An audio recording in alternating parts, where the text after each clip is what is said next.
Hello everyone. Today we will talk about how to fix or how to solve your Google Meet. To know how to find a solution about Google Meet, you should just go to Settings. Here on this page we click Apps, Default Apps App Settings.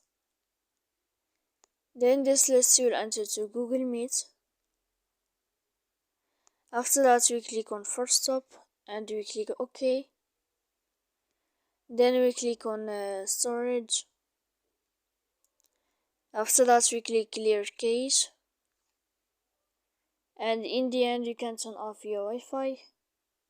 You will wait 3 seconds and you can turn on your Wi-Fi. If it's not working with you, you can go to Play Store to update your app. So please don't forget to support us by like and subscribe. See you next time in another video and thank you for watching.